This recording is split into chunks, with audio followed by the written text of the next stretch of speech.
Price Lord. இன்னைக்கு நம்ம என்ன பார்க்க போறோம் அப்படின்னு பார்த்தீங்கன்னா, எக்ஸ் போதகர் லெனின் அவர்கள் ஏன் கிறிஸ்தவத்தை விட்டு போனேன் அப்படின்னு ஒரு காரணம் அவர் ஏதோ ஒன்று சொல்லியிருந்தாரு. அதை குறித்து தான் இன்னைக்கு நம்ம பார்க்க போறோம். முதல்ல அவர் என்ன சொல்லியிருக்கிறாருங்கிறது பார்ப்போம். பார்த்துட்டு அதுக்கு தகுந்த மாதிரி அதனுடைய பொருள் என்ன, வேதம் என்ன சொல்லுகிறது அப்படிங்கிறத நம்ம பார்க்க போறோம். சரிங்களா? ரைட். இப்போ என்ன அவர் சொல்றாருன்னு பார்ப்போம். அப்படிங்கிறத நான் தெரிஞ்சுக்கிட்டேன் அப்படிங்கிறது தெரியாம கமெண்ட்ஸ் எழுதுறாங்க. நான் 20 வருடங்கள் ஒரு கிறிஸ்தவனாக இருந்திருக்கேன். வெறும் கிறிஸ்தவனாக மட்டுமல்ல, ஒரு போதகராகவும் இருந்திருக்கேன். அதிலும் குறிப்பாக தமிழ் பைபிள் மினிஸ்ட்ரி அப்படிங்கிற பேர்ல 7 வருடங்கள் ஒரு யூடியூப் சேனல் நடத்திருக்கேன். அந்த சேனலுக்கு 90,000 சப்ஸ்கிரைபர்ஸ் இருக்கிறாங்க. அப்படி இருக்கும் பொழுது 1.5 வருடங்களுக்கு முன்னால் நான் செய்து கொண்டிருந்த அந்த ஊழியத்தை நிறுத்திவிட்டு கிறிஸ்தவத்தை விட்டு வெளியில வந்துட்டேன். நான் ஏன் வந்தேன் அப்படிங்கிற காரணத்தையும் விளக்கி அந்த சேனல்ல ஒரு வீடியோ வெளியிட்டிருந்தேன். அதாவது பைபிள்ல பல பொய்களும் முரண்பாடுகளும் பிழைகளும் இருப்பதை நான் கண்டுபிடித்ததால் இந்த பைபிளை அடிப்படையாக கொண்டு உருவாக்கப்பட்ட கிறிஸ்தவ மதம் உண்மையாக இருப்பதற்கு வாய்ப்பில்லை. இதனால் நான் கிறிஸ்தவத்தை விட்டு விலகுறேன் அப்படின்னு சொல்லி அதுல அறிவிச்சிருந்தேன். ஓகே. ஸோ திரு லெனின் அவர்கள் அவர் என்ன சொல்றாரு அப்படின்னு பார்த்தீங்கன்னா, பல காரணங்கள் அவர் சொல்றாரு. ஆனால் இன்னைக்கு நம்ம முக்கியமாக பார்க்க போகிறது ரெண்டு காரணங்கள். ஏன்னா இதை ஒவ்வொரு பார்ட்டாக பண்ணலான்னு இருக்கோம். முக்கியமாக ரெண்டு காரணங்களை அவர் சொல்கிறாரு. முதலாவது பார்த்தீங்கன்னா, பைபிளில் பல முரண்பாடுகள் அந்த மாதிரிலாம் இருக்கிறதுனால அவர் போகிறேன் அப்படிங்கிறாரு. அவர் 20 வருஷமாக போதகராக இருந்தேன், கிறிஸ்தவராக இருந்தேன் அப்படிங்கிறாரு. ஆனால் வேதம் கிறிஸ்தவன்னா என்ன சொல்லுகிறது அப்படிங்கிறத நம்ம பார்க்கணும். முதல் கிறிஸ்தவர்கள் அப்படின்னா என்ன அப்படின்னு நம்ம பார்க்கணும். அதாவது குடும்பத்தில் கிறிஸ்தவ குடும்பத்தில் பிறந்ததுனால ஒருத்தவங்க கிறிஸ்தவன் ஆக முடியுமா பிரபாகர்? இல்ல இல்ல. இல்லண்ணா. இல்ல ஒருத்தன் வந்து மதம் மாறுகிறதுனால கிறிஸ்தவன் ஆக முடியுமா? ம்ஹும். இல்ல. அப்ப மதம் இல்ல, எப்போ ஒருத்தன் மனம். கிறிஸ்தவன் ஆக முடியும் இல்லையா? எப்போ ஒருத்தன் ஆக முடியும்? உண்மையா ரட்சிக்கப்பட்டு கிறிஸ்துவை ஏற்று ஞான ஸ்நானம் கொண்டு. ஆ, ரட்சிக்கப்படுகிறவன் தான். எப்படி ஒருத்தன் ம். ரட்சிக்கப்படுவான்? ஒருத்தர் எப்படி ரட்சிக்கப்படுவாரு? மனம் திரும்புதல் மூலமா மன கிறிஸ்துவின் நாமத்தை அறிக்கையிட்டு ரோமர்ல சொல்ற மாதிரி இருதயம் கொண்டு அவன் விசுவாசிக்கணும் இல்லையா? விசுவாசிக்கணும். ஓகே. ரோமர் 10:10 தானே அந்த வசனம். நான் அதை ஏற்கனவே எடுத்து வச்சிருக்கேன். ஓகே. ரோமர் 10:10 என்ன சொல்லப்பட்டிருக்கிறது? இருதயத்தை கொண்டு விசுவாசித்து நாவினால் நீதி அறிக்கையிடணும். உண்டாக இருதயத்தில் விசுவாசிக்கப்படும், ரட்சிப்புண்டாக வாயினால் அறிக்கை கன்ஃபஸ் பண்ணப்படும்னு சொல்லப்பட்டிருக்கு. அறிக்கை பண்ணப்படும். அப்போ இங்க ரெண்டு விஷயம் நடக்குது இல்லையா? ஒண்ணு வந்து இருதயத்துல மாற்றம். விசுவாசிக்கணும், ம். ரட்சிப்புண்டாக வாயில அறிக்கை பண்ணணும். அறிக்கை பண்ணணும். அப்போ ஏன் வந்து இங்க இருதயங்கிறது அங்க ஒரு மேட்டர் இருக்கு, நம்ம அதை பார்க்கணும் இல்ல? ஆமாம். ஏன்? இருதயம் தான் கரப்டடா இருக்கு. ஸோ அது வந்து ரினியூ ஆகணும். Hey man. இல்லையா? இப்போ இயேசு கிறிஸ்து சொல்லுவார்ல, மத்தேயு 15:19 என்ன சொல்றாருன்னு பாருங்க. 15-16 கூட நம்ம படிக்கலாம். எப்படி எனில் இருதயத்திலிருந்து பொல்லாத சிந்தனைகளும் கொலை பாதகங்களும் விபச்சாரங்களும் வேசித்தனங்களும் களவுகளும் பொய் சாட்சிகளும் தூஷணங்களும் புறப்பட்டு வரும், இவைகளே மனுஷனை தீட்டுப்படுத்தும் அப்படின்னு அவர் சொல்றாரு இல்லையா? அப்போ ஒரு இருதயம், ஒரு மனுஷனுடைய இருதயம் தான் என்னது, பொல்லாப்பா இருக்குது. அதுல இருந்து தான் பொல்லாத சிந்தனைகள் வருது. அதுதான் ஒரு பாவம் இல்லையா? பாவி. அப்போ ஒருத்தன் கரெக்ட். ரட்சிக்கப்படணும்னு என்ன ஆகணும்? அவன் கிறிஸ்தவ குடும்பத்துல பிறக்கணுங்கிற அவசியம் கிடையாது. அது ஒரு பாக்கியம். கிறிஸ்துவுல ஆனா பிறக்கணும். அதனால அவன் கிறிஸ்தவனா இருக்கணும்னு அவசியம் இல்லையே. கரெக்டா? கிறிஸ்துவ குடும்பத்துல பிறக்கிறத விட கிறிஸ்துவுல பிறக்கணும். ஆ, அதுதான் உண்மை. அப்போ இருதயத்தில் அங்க ஒரு மாற்றம் இருக்கணும். அவன் தான் ரட்சிக்கப்பட்டிருப்பாங்க. கரெக்டா? ம். அப்போ கரெக்ட். திரு லெனின் அவர்கள் வந்து நான் 20 வருஷம் போதகரா இருக்கேன் அப்படிங்கிறாரு, நான் கிறிஸ்தவனா இருந்தேங்கிறாரு. இருக்கலாம், நீங்க ஒரு மதம் மாறின கிறிஸ்தவனா இருந்திருக்கலாம். ஆனா ம். யதார்த்தமான ரட்சிப்பு என்பது என்னது? மனம் திரும்புதல்ல இருந்து வரும். நீ சொன்ன மாதிரி ம். பிரபா, அது ஒரு மனம் திரும்புதல்ல இருந்து வரக்கூடிய ஒரு காரியம். கரெக்டா? கரெக்ட். இப்போ இன்னொரு நான் உனக்கு ஒரு வீடியோ காமிக்கிறேன் பாருங்க. ம். இது ரொம்ப முக்கியமான ஒரு வீடியோ. என்ன அப்படின்னு பார்த்தீங்கன்னா, ஒரு காப்டிக் கிறிஸ்டியன்ஸ் வந்துட்டு சாகுறாங்க. யார் மூலியமாக? ஐசிஸ் மூலியமாக சாகுறாங்க. ம். அவங்களுக்கு வந்து ஒரே ஒரு ஆப்ஷன் தான், ரெண்டு ஆப்ஷன் தான் கொடுத்துருந்தது. என்ன ஆப்ஷன் தெரியுமா? ம். ஒன்னா இயேசுவை நீ மறுதளிச்சு நீ உயிரோட வாழ்ந்துக்கோ, இல்ல எங்களுடைய கையால நீ சாவு. இதுதான் ஒரே ஒரு ம். ஆப்ஷன் அவங்களுக்கு. ரெண்டு ஆப்ஷன் தான்.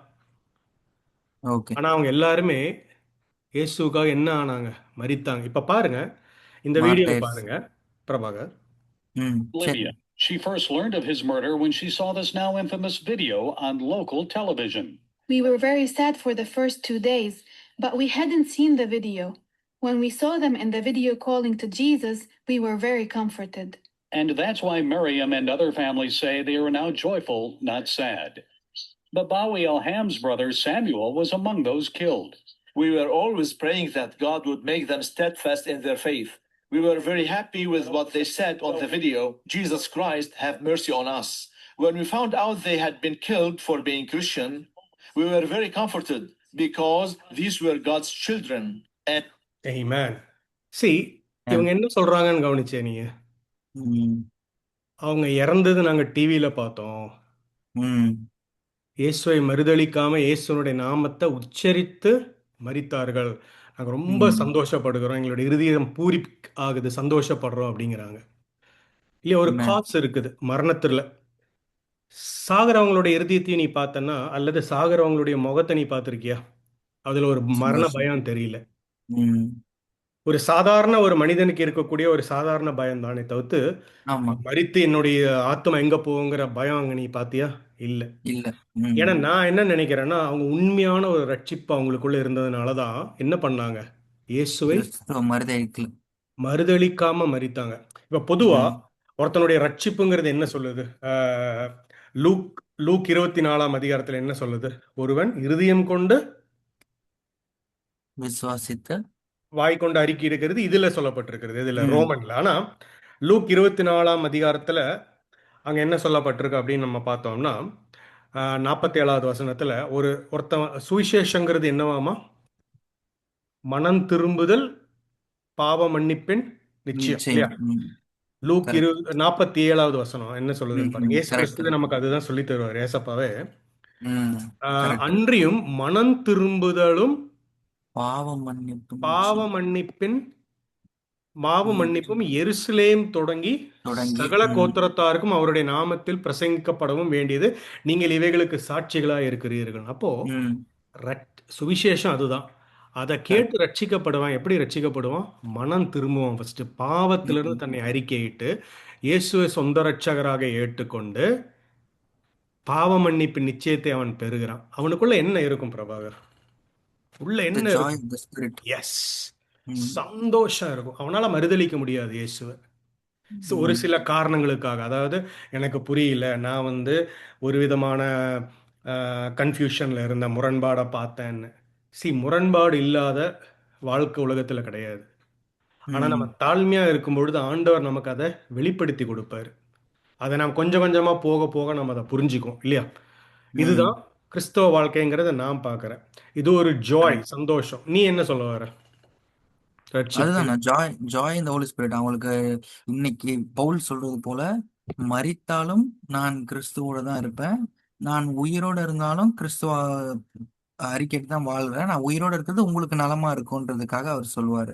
ஸோ அவருக்கு கண்டிப்பா. தெரியும் நான் நல்ல போராட்டத்தை போராடி ஜெயிச்சேனோ. அவர் தான் சொல்றாரு, இது முதல் நீதியின் கிரீடம் எனக்காக வைக்கப்பட்டிருக்கிறதுன்னு. ஸோ பவுல் சொன்னது போல அது அந்த பயம் அவங்களுக்கு இல்லை. அவங்களுக்கு தெரிஞ்சிருக்கு, நாங்க மரித்தா நாங்க போவோம், உயிரோட இருந்தாலும் கிறிஸ்துவுக்காக தான் வாழ போறோம். ஸோ எனிவேஸ் கிறிஸ்து நம்ம கிறிஸ்து கூட தான் நம்ம இருக்க போறோம் அப்படின்னு அவங்களுக்கு தெரிஞ்சதுனால அந்த மரணத்தின் பயம் இல்லை. ஸோ அதான் உண்மையான ம். ரட்சிப்பு. கண்டிப்பா. அப்போ ஒருத்தங்க உண்மையாய் ரட்சிக்கப்பட்டவங்க இயேசுவை மறுதலிக்க முடியாது. ஏன்னா கரெக்ட். அவங்க எந்த அடிப்படையில வந்தாங்க? அவங்க விசுவாசம் கொண்டு வந்தாங்க, மனம் அது திரும்புதல் உண்மைதான். உண்மையான மனம் திரும்புதல் அங்க இருந்ததுனால, மனம் தன் திரும்புதல். பாவத்துக்கு ஒரு விடுதலை கிடைச்சதுனால அவங்க என்ன பண்ணாங்க? களி கூறுவாங்க, சந்தோஷத்துல இருப்பாங்க. இப்ப கரெக்ட். நான் ஒரு வசனம் படிக்கிறேன் பாருங்க. 1 பேதுரு 1ஆம் அதிகாரம் 8, 9. அதுல ம். என்ன சொல்லுதுன்னு பாரு பிரபா. அவரை நீங்கள் காணாமல் இருந்தும் அவரிடத்தில் அன்பு கூறுகிறீர்கள், இப்பொழுதும் அவரை தரிசியாமல் இருந்தும் அவரிடத்தில் விசுவாசம் வைத்து சொல்ல முடியாததும் மகிமையால் நிறைந்திருக்கிறதுமாய் இருக்கிற சந்தோஷமுள்ளவர்களாய் களி கூர்ந்து உங்கள் Amen. விசுவாசத்தின் பலனாகி ஆத்ம ரட்சிப்பை அடைகிறீர்கள் ரட்சிப்பை அப்படின்னு. அப்போ அடைகிறீர்கள். ம். இங்க ரொம்ப முக்கியமான விஷயம் இதைத்தான் நான் சொல்ல வரேன். இங்க பாருங்க, சந்தோஷமுள்ளவர்களாய் களி சொல்லி கூர்ந்து. முடியாததும். ஆ சி உண்மையா நீ ரட்சிக்கப்பட்டிருந்தனா இதுதான் ஒரு அடிப்படை சைன். நீ உள்ள நீ சந்தோஷப்பட்டு களி கூர்ந்து கொண்டிருப்ப. கரெக்ட். மரணமே வந்தாலும் ஒரு சந்தோஷம் உள்ள களி கூர்ந்துட்டு இருக்கு. ஏன்னா அடுத்தது மரணித்த அடுத்த நொடி நான் எங்க போக முடியும்னு எனக்கு தெரியும்.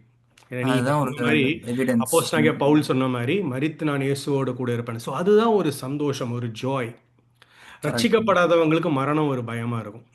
அப்ப நம்ம என்ன சொல்ல வரோம்னா, திரு லெனின் அவர்கள் வந்து நான் 20 வருஷம் கிறிஸ்தவனா இருந்தேன், போதகரா இருந்தேங்கிறாரு. எனக்கு ஒண்ணுமே புரியல.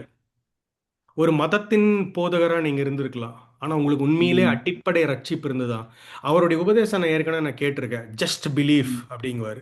அது உண்மைதான். Just believe, just believe in God you are சேவ்டுங்குவார். அது உண்மைதான். ஆனா அந்த ஜஸ்ட் பிலீவுக்கு பின்னாடி பெரிய ஒரு அர்த்தம் பொருள் இருக்கு. இப்ப நான் படிச்ச அந்த வசனம் தான், லூக் 24 அதிகாரம் 47 என்ன சொல்லுது? மனம் திரும்புதலும் பாவ மன்னிப்பு நிச்சயமும் அங்க இருக்குது. So there should be a repentance. நீ உண்மையா ரட்சிக்கப்படுவதற்கு கரெக்ட். உன்னுடைய இருதயம் கொண்டு நீ விசுவாசிக்கணும். உன்னுடைய இருதயத்துக்கு ஒரு மனம் திரும்புதல் வேணும். அவன் தான் ரட்சிக்கப்படுவான். ரட்சிக்கப்படுறவனுக்குள்ள சொல்லி முடியாத சந்தோஷம் இருக்கும். கரெக்டா? ஆமாங்க. அதுதான் வந்து உண்மையான ஒரு ரட்சிப்பின் ரட்சிப்பு. அனுபவம், இல்லையா? ம். அந்த இது இல்லாம ரட்சிக்கப்படாம நீ வந்து சும்மா வந்துட்டு ஒரு மனித இருதயத்தோட சும்மா ஏதோ ஒரு மதம் மாறிட்டோம் அப்படின்னு சொல்லிட்டு மனிதர்களுடைய ஒரு உலக சிந்தனையோட நம்ம படிச்சோம்னா என்ன என்ன நினைப்போம்? நம்ம பைபிளை பார்க்குறோம் அப்படின்னு வச்சுக்கோங்களேன். நாட்கள் அதுவும் போக இன்னொரு போக புக்கு. நம்மளுடைய இறுதி என்னவா தோணும்? இதெல்லாம் ஒரு ஃபூலிஷ்னஸா தோண ஆரம்பிக்கும், இல்லையா? இப்ப பாருங்க, 1 கரெக்ட். கொரிந்தியர் 2:14 என்ன சொல்லப்படுதுன்னு பாருங்க. ஜென்ம சுபாவமான மனுஷனோ தேவனுடைய ஆவிக்குரியவைகளை ஏற்றுக்கொள்ளான். அவைகள் அவனுக்கு பைத்தியமாக தோன்றும். அவைகள் ஆவிக்கேற்ற பிரகாரமாய் ஆராய்ந்து நிதானிக்கப்படுகிறவைகளானதால் அவைகள் அறியவும் மாட்டான். பத்தியா? அப்போ ஆவிக்குரியவன் எல்லாவற்றையும் ஆராய்ந்து நிதானிக்கிறான். ஆனாலும் அவன் மற்றொருவனாலும் ஆராய்ந்து நிதானிக்கப்படறான் படான். கர்த்தருக்கு போதிக்கத்தக்கதாக அவருடைய சிந்தையை அறிந்தவன் யார்? எங்களுக்கோ கிறிஸ்துவின் சிந்தை உண்டாயிருக்கிறது அப்படிங்கிற. அப்போ கிறிஸ்துவனுடைய சிந்தை என்னது? தாழ்மை. கரெக்டா இல்லையா? எதுனா? தாழ்மை இருக்கும். தாழ்மை. கிறிஸ்து கரெக்ட். அப்ப நமக்கு வந்து ஒண்ணு புரியல, வேதத்துல முரண்பாடா தெரியுதுன்னா நம்ம என்ன பண்ணணும்? உலக ஞானத்தோடு நம்ம அணுகி இதெல்லாம் நான் ஒத்துக்க மாட்டேன், இது எல்லாம் பொய் மாற்று, இத ஒரு கள்ளம் பொய்ன்னு சொல்லிட்டு மறுதளிச்சு போய் அசிங்கமா பேசுறது இல்லை, இல்லையா? ஒரு தாழ்ந்த இருதயத்தோடு கர்த்தருக்குள்ள வரும்பொழுது ஆண்டவர் அதை வெளிப்படுத்தி தருவார், இல்லையா? இப்போ கரெக்ட். நம்மளால இந்த உலகத்தில் இருக்கிற அநேக விஷயங்கள் இருக்குது. அதையெல்லாம் நம்மளால புரிந்து கொள்ள முடியுமா? சயின்ஸ் எல்லாம் கரெக்ட். புரிந்து கொள்ள முடியுமா? அதையே நம்மளால புரிந்து கொள்ள முடியாது. ஆனா அதையெல்லாம் உண்டாக்கின தேவனை நம்மளால புரிந்து கொள்ள முடியுமா? அவர் எந்த அளவுக்கு நமக்கு கொஞ்சம் கொஞ்சமா வெளிப்படுத்துறாரோ நம்மளுடைய தாழ்மையை பொறுத்து நாம் அதை கற்றுக்கொள்ளுகிறோம், அவ்வளவுதான். ஸோ அதனால அவர் சொல்லுகிற ரீசன்ஸ் எல்லாம் நீ பார்த்தனா இப்படிதான் அவர் அதை சொல்றாரு. ஆனா நீங்க வந்து யாக்கோபு 4 அதிகாரம் பார்த்தனா என்ன சொல்லப்படுதுன்னு பாருங்க. தாழ்மை உள்ளவருக்கு ஆண்டவர் என்ன பண்றாராமா? கிருபை அளிக்கிறார்னு சொல்லப்படுது, கிருபை அளிக்கிறார். ஆமா. இல்லையா? 4 அதிகாரம் 6வது வசனம் பார்த்தேன்னா, அவர் அதிகமான கிருபையை அளிக்கிறாரே, ஆதலால் தேவன் பெருமை உள்ளவர்களுக்கு எதிர்த்து நிற்கிறார், தாழ்மையுள்ளவர்களுக்கோ கிருபை அளிக்கிறார் என்று சொல்லி இருக்கிறது. கரெக்ட். புரியுதா உங்களுக்கு? அப்போ இதுதான் மெயினான ஒரு விஷயம். நமக்கு தாழ்மை இருக்கும்போது ஆண்டவர் நமக்கு வெளிப்படுத்தி கொடுத்தாரு. சிலதெல்லாம் புரியாம இருக்கலாம், இல்லையா? எல்லாம் புரியணும்னு அவசியம் இல்லை. கொஞ்சம் கொஞ்சமா நம்ம எல்லாமே தெரியாது. அதில் போவோம். அப்போ உண்மையான ரட்சிப்பு இருக்கும் பொழுது மெயின் இது வந்து என்ன தெரியுமா? உள்ள இருக்கிற இருதயம். சந்தோஷம். அதுதான் மெயின், இல்லையா? சந்தோஷம். Very good. The வேற joy of ஏதாவது the நீ Holy சொல்லணும்னு Spirit. நினைக்கிறியா? லெனின் அவரை குறித்து அவர் சொன்ன அந்த இதை வைத்து கிறிஸ்தவம் என்ன சொல்லி கொடுக்கறது அப்படிங்கிறது. இப்ப நீயே ஒரு பிராமண குடும்பத்துல இருந்தா வந்திருக்க. நீ எவ்வளவு வருஷமா இருக்க நீ கிறிஸ்தவமா, கிறிஸ்தவத்துக்குள்ள ஆண்டவருக்குள்ள? 2014 இருந்து அப்போ அதான் காலேஜ் ஆல்மோஸ்ட் படிக்கிற டைம்ல. 12 ஸோ இயர்ஸ், ஒரு ஆல்மோஸ்ட் 12 12 இயர்ஸ் இயர்ஸா? கிட்ட. ஒரு நாள் நீ டெஸ்டிமனி உன்னோடது சொல்லு. 12 இயர்ஸ்னு வச்சுக்கோ. இப்ப ஓகேண்ணா. நீயும் நிறைய முரண்பாடு பார்க்கலாம். அது நீ முரண்பாடு நினைக்கிறியா? உன்னுடைய புரிதல் இப்ப கம்மியா இருக்குன்னு நினைக்கிறியா, இல்ல எப்படி? அப்போ நமக்கு என்லைட்மெண்ட் இருக்காது, அவ்வளவுதான். ஏன்னா நான் ஃபர்ஸ்ட் ஆ, ஃபர்ஸ்ட் கிறிஸ்துவம் ஏத்துக்கும் போது நம்ம பைபிள் அந்த அளவுக்கு படிச்சிருக்க மாட்டோம். உள்ள ஆ. போக போக தான் ஆழமா நமக்கு அந்த கருத்துக்கள்லாம் தெரியும். நம்ம மேலோட்டமா படிச்சுட்டு போயிட்டோம்னா நம்ம வந்து ஏன் இப்படி போட்டிருக்கே, இங்க எப்படி போட்டிருக்கே அப்படின்னு நிறைய கான்ட்ரடிக்ஷன்ஸ் நமக்கே தோணும். நம்ம ஏன்னா நம்ம இருதயம் வந்து இன்னும் ஃபாலன் ஸ்டேஜ்ல இருந்து தான் இருக்கு. ம். அந்த நேச்சர் வந்து கொஞ்சம் கொஞ்சமா மாறும். ஸோ வந்து பின்னாடி இழுக்க தான் நம்மளை பார்க்கும். ஆ. So நம்ம ஒவ்வொரு பிலீஃப்க்கும் லாஜிக்கல் ரீசனிங்கும் ஜஸ்டிஃபிகேஷனும் நம்ம கொண்டு வரதுக்கு நம்ம ஓகே நீ யூ டூ யுவர் ரிசர்ச். ஆனா ஆண்டவர் நீ எவ்வளவுக்கு எவ்வளவு ஆண்டவரை தேடுறியோ அவ்வளோக்கு எவ்வளவு உனக்கு வெளிப்படுத்துவார் அவர். அவ்வளவுதான். தானியேலே அப்படிதானே கேட்டுட்டே இருந்தான், இது போதும் தானியேலே நீ போய் ரெஸ்ட் எடு, அது வந்து ஆஃப்டருக்காக அது ரிசர்வ் பண்ணப்பட்டிருக்கு அப்படின்னு அவர் சொன்னார். ஸோ நமக்கும் அந்த டைம்ல ரிவீல் ஆகும். கண்டிப்பா. இப்போ வந்து இப்போ நான் ஒரு உதாரணத்துக்கு சொல்றேன். இப்போ நீ வந்து அந்த ஒரு காப்டிக் சிச்சுவேஷன்ல இருக்க. இப்போ நான் கூட ம். ஒரு பார்ன் கிறிஸ்டியன்னு சொல்லலாம், பார்ன் அகெயின் அப்புறம்னு சொல்லலாம். நீ ஒரு பிராமண குடும்பத்திலேருந்து வந்திருக்க. இப்போ உன்னை கழுத்துல கத்தியை வைக்கும் பொழுது, இப்போ உன்னை வந்து கழுத்துல கத்தியை வைக்கும் போதோ இல்லை ஒரு 1 கோடி ரூபா கொடுத்து நீ மீண்டும் இந்து மதத்துக்கு திரும்புன்னு சொன்னா உன்னால போக முடியுமா? ஏன் போவ? இல்லைன்னா ஏன் போக மாட்டேன்? ஜஸ்ட் ஒரு சிம்பிளா ஒரு 1 மினிட்குள்ள சொல்லு பார்க்கலாம். இல்ல நான் போன இப்போ இந்த உலகத்தின் மேன்மைக்காக நான் வந்து பர பரத்தில் வைக்கப்பட்டிருக்கிறத வந்து நான் இழக்க விருப்பப்படலை. ஏன்னா கிறிஸ்து எனக்காக அவருடைய சன்னிதானத்துல இருந்து இறங்கி மாம்சத்தை எடுத்து எனக்காக போராடி எனக்காக அவர் எல்லா கஷ்டத்தையும் அனுபவிச்சு இவர் இவ்வளவு சாக்ரிஃபைஸ் பண்ணியிருக்காங்க. வேற அதை எந்த எப்படி நீ அதை உணர்வ?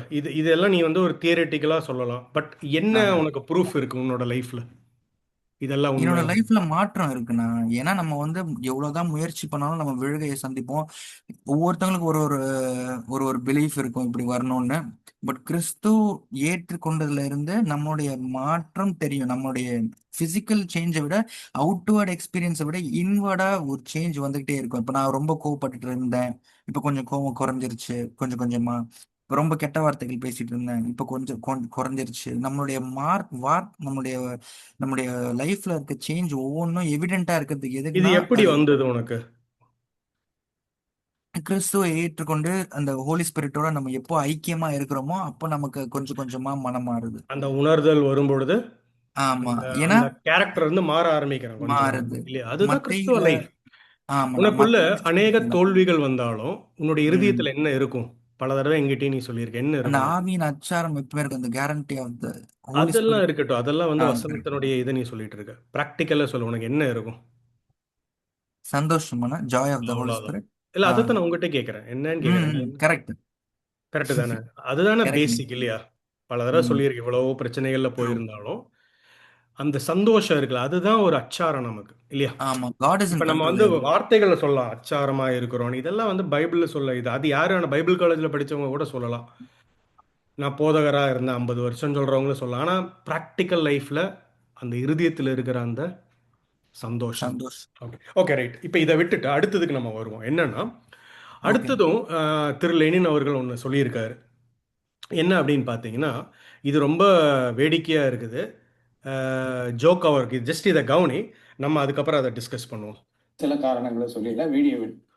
மற்ற இடங்கள்ல என்னை பற்றி இப்படியெல்லாம் பேசுனது மட்டுமல்லாமல் இந்த வீடியோவுக்கு கீழே பல பேர் இப்படியெல்லாம் கமெண்ட்ஸ் எழுதியிருந்தாங்க. அதையெல்லாம் நீங்க இப்ப திரையில பாருங்க. பலர் வந்து நான் இஸ்லாமிய கைக்கூலியாக இருந்திருக்கிறேன் இத்தனை வருடங்கள், அதை மறைத்து கிறிஸ்தவ ஊழியனை போல வேடம் போட்டு எல்லாரையும் ஏமாத்திக்கிட்டு இருந்தேன் அப்படின்னு சொன்னாங்க. சிலர் வந்து நான் ஆர்எஸ்எஸ் உடைய ஆள், பிஜேபி காரங்க என்கிட்ட பணம் கொடுத்து தான் இத்தனை வருடமா என்னை ஒரு கிறிஸ்தவ போதகனை போல நடிக்க வச்சிருக்காங்க.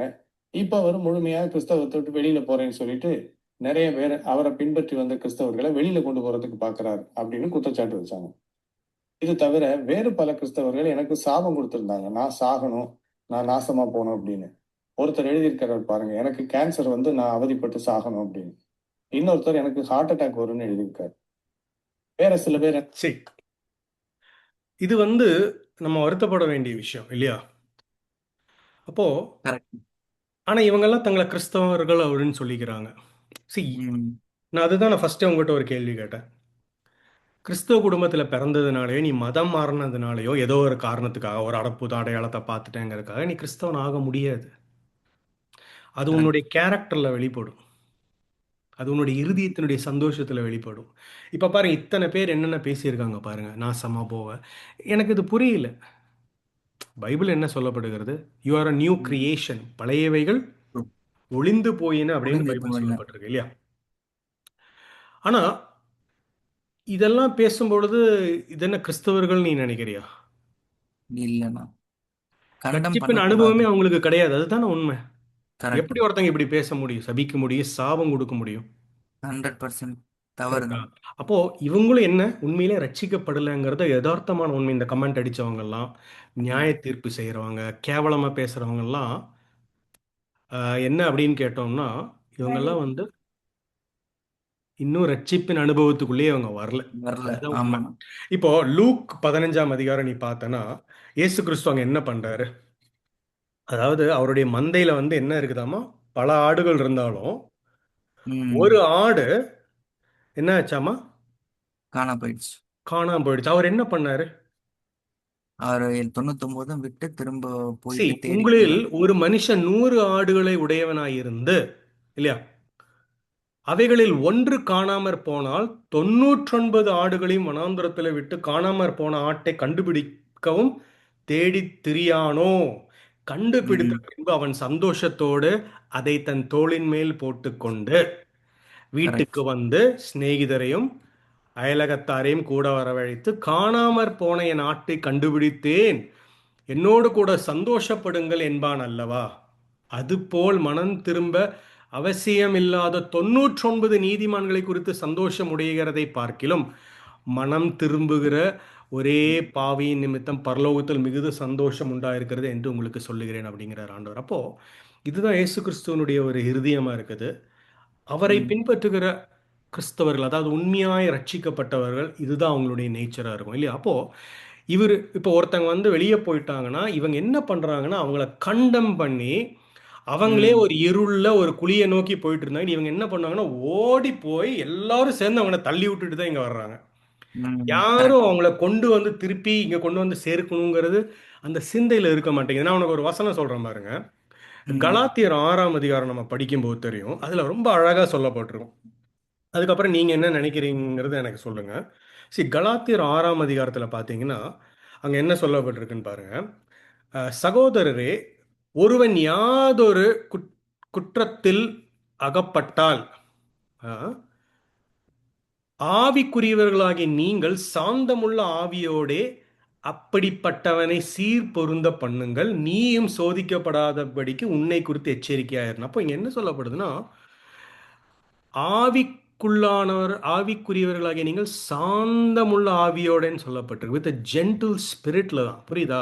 ஒருவர் ம். ம். பாரத்தை ஒருவர் சுமந்து அப்படியே கிறிஸ்துவின் பிரமாணத்தை நிறைவேற்றுங்கள். ஒருவன் தான் ஒன்றுமில்லாதிருந்தும் தன்னை ஒரு பொருட்டென்று எண்ணினால் தன்னைத்தானே வஞ்சிக்கிறவனாய் இருக்கிறான். அப்படின்னு என்ன அர்த்தம்னா, நீ மற்றவனை குற்றப்படுத்துறது, அவனை கேவலப்படுத்துற நீயே என்னவாமா, ஒண்ணுமே இல்லை. கரெக்டா? ஆமா. ஆனா தன்னை கரெக்ட். ஒரு பெரிய இது மாதிரியும் ஏதோ கிறிஸ்தவத்தையும் மற்றவங்களை டிஃபெண்ட் பண்ற மாதிரி மற்றவங்களை சபிக்கிறது, கேவலமா படுத்துற. அப்ப ஆண்டவர் சொல்றார், நீயே ஒண்ணும் இல்லாதவன் இல்லையா? அவனவன் ம். தன் சுய கிரியை சோதித்து பார்க்க கடவன். அப்பொழுது மற்றவனை பார்க்கும் போதல்ல, தன்னையே பார்க்கும்போது மேன்மை பாராட்ட அவனுக்கு இடமில்லை. இடம் உண்டாகும். அவனவன் தன் தன் பாரத்தை சுமப்பானே அப்படின்னு சொல்லிட்டு ம். ரொம்ப வசனம் இங்க கவனிங்க. மேலும் திருவசனத்தில் உபதேசிக்கப்படுகிறவனுக்கு உபதேசிக்கிறவனுக்கும் சகல நன்மையிலும் பகிர்ந்து கொடுக்க கடவன் சொல்லிட்டு, மோசம் ம். போகாதிருங்கள், தேவன் தம்மை பரிகாசம் பண்ண விட்டார், மனுஷன் எதை விட்டார். விதைக்கிறானோ அவன் அதையே அறுப்பான். இருப்பான். நீ ஒருத்தனை வந்து ஹார்ட் அட்டாக்ல சாவ கார் ஏத்தி உன்னை கொல்லுவாங்கன்னா அது உனக்கு தான் நடக்கும். ஏன்னா நீ கரெக்ட். கிறிஸ்துவின் பிரமாணத்துக்கு எதிரா நீ பண்ணிட்டு இருக்க. அந்த நியாய தீர்ப்பு உனக்கு வரும். ட்ரூ. ஒருத்தன் வெளியே போனானா நீ என்ன இங்க சொல்லப்பட்டிருக்கு பாருங்க. ம். ஆவிக்குரிய நீங்கள் சாந்தமுள்ள ஆவியோடு அப்படிப்படுத்தப்பட்டவனை சீர்பொருந்த பண்ணுங்கள் இல்லையா? வரலன்னா என்ன நீ பண்ணணும்? நீ ஜெபி, ஆண்டவர் அதை செய்வார். கரெக்டா? அதை விட்டுட்டு ஒருத்தங்களை கேவலப்படுத்துறது இல்லையா, ஒருத்தங்களை அவமானப்படுத்துறது, அதை அவர் சொல்றது இல்லையே, ஒன்றும் தப்பு இல்லையே, அவர் அதை தான் சொல்றாரு. ஸோ இந்த அளவுக்கு பண்ணுகிற ஒரு கூட்டத்தாரா இருக்காங்க. ம். ம். இப்போ நான் ஒரு வீடியோ காமிக்கிறேன். எந்த வீடியோனா, இப்போ அந்த இவங்களை கொன்னாங்க இல்லையா, ஆப்டிக். ஆ. ஆ. கொன்னாங்க இல்லையா அந்த காப்டிக் கிறிஸ்டியன்ஸை. இப்போ ஆமாண்ணா. அவங்க வந்து என்ன பண்றாங்க தெரியுமா? கொன்னவங்களை மன்னிக்கிறாங்க. அதை ஒரு ம். நிமிஷம் கவனிங்க, அதுக்கப்புறம் நம்ம அதை டிஸ்கஸ் பண்ணுவோம். His okay. family told CBN News their faith is stronger. They forgive the jihadists. and even pray for ISIS. I pray for them that God may open their heart and they may know the truth and know that what they do is wrong and then do the right thing. Jesus told us to forgive every sin, and we forgive them, and we hope that they can come to know Jesus. Christians here in Egypt are encouraged to know. Amen. என்ன பண்றாங்க? மன்னித்தாங்க அவங்க. இதுல என்ன தெரியுமா? 21 பேரை கொன்ன 21 இஸ்லாமிய தீவிரவாதிகள் ஒருவன் இயேசு கிறிஸ்துவை ஏற்றுக்கொண்டான். இவங்களுடைய மன்னிப்பை அவன் பார்த்து ஆண்டவர் அவனை தொட்டு அவன் உண்மையாய் ரட்சிக்கப்பட்டு மனம் திரும்பி இயேசுவை ஏற்றுக்கொண்டு இருக்கிறான். யோசிச்சு பாரு. இதுதான் கிறிஸ்தவம். பைபிள் இதைத்தான் சொல்லி தருது இல்லையா? போறவங்கள பிடிச்சு தள்ளக்கூடாது, அவங்கள கூட்டி கொண்டு வரணும். இதை தான் வேதம் நமக்கு சொல்லி தருது. நீ என்ன சொல்ற பிரபாகர்? நம்ம சீக்கிரம் முடிப்போம். அப்சல்யூட்லி ட்ரூனா. ஏன்னா நான் எபேசியர் படிக்கும்போது அதுல எபேசியர் 4வது அதிகாரம் 15வது வசனம், ஓகேங்களா? அதுல என்ன சொல்லுதுன்னா, speaking the truth in love, ஓகேங்களா? எபேசியர் 4ஆம் அதிகாரம் இல்லையா? எபேசியர் 4வது அதிகாரம் 15வது வசனம் என்ன சொல்லுதுன்னா, இங்கிலீஷ்ல வந்து ஸ்பீக்கிங் த ட்ரூத் இன் லவ்னு போட்டிருக்கு, ஓகேங்களா? நம்ம அதாவது இங்க வந்து அன்புடனே சத்தியத்தை கை கொண்டு ஆமா தலையாகிய கிறிஸ்துவுக்குள் எல்லாவற்றிலேயும் நாம் வளருகிறவர்களாய் இருக்கும்படிக்கு அப்படி செய்தார் அப்படின்னு. ஆமா. ஸோ இது எதுக்காக சொன்னேன்னா, இப்போ சப்போஸ் ரெண்டு ரெண்டு எக்ஸ்ட்ரீம் இருக்கு. ஒன்று வந்து லவ் வித்தவுட் ஜட்ஜ்மெண்ட், ஓகேங்களா? நீ என்ன வேணா பண்ணிக்கோ, ஆண்டவர் அன்பா இருக்கிற உன்னை மன்னிச்சிருவாரு, அப்படி சொல்றது, ஓகேங்களா? ரெண்டாவது எக்ஸ்ட்ரீம் என்னதுன்னா, judgement without love. So love without judgement first one. Second one வந்து ஜட்ஜ்மெண்ட் வித்தவுட் லவ். அதுல என்னதுன்னா, நீ வந்து டெரபிளான பர்சன், காட் உன்னை மன்னிக்கவே மாட்டாரு, நீ இந்த பாவம் பண்ணிட்டியா அவ்வளவுதான் போயிட்டு, இப்படியும் சொல்லக்கூடாது. அதனால தான் இந்த speaking the truth in love அது என்ன சொல்லுதுன்னா, அதோட கான்டெக்ட் பார்க்கும்போது, நீங்க வந்து ஒருத்தவங்களை உண்மையா நேசிக்கிறீங்கன்னா அப்படி சொன்னா, இந்த மாதிரி வேத வசனம் இப்படி சொல்லுது, மனம் திரும்பணும்னு ஆண்டவர் சொல்றாரு, அப்படி சொல்லலைன்னா நீங்க வந்து அஹ், அதாவது தேவன் வந்து உங்களை வந்து ரட்சிப்புக்கு கூப்பிடுறாரு. God has called us to repent. உங்களை மன்னிக்கிறதுக்கு அவர் இறங்கி வராரு. நீங்க வந்து அந்த இது சின்ல அதை இருந்து உதாசனப்படுத்தாதீங்க அப்படின்னு தான் சொல்லணும் ஆமா, அன்போடு, இல்லையா? அது தாழ்மையுள்ள இருதயத்தோட சொல்லுவாங்க. ம். இது எப்படின்னா, நம்ம இயேசு கிறிஸ்து இந்த உலகத்துல வாழும்போதே உங்களுக்கு தெரியும், அந்த அடல்ட்ரி பண்ண ஸ்திரியை கொண்டு வந்து போடும்போது அவர் வந்து கண்டம் பண்ணல.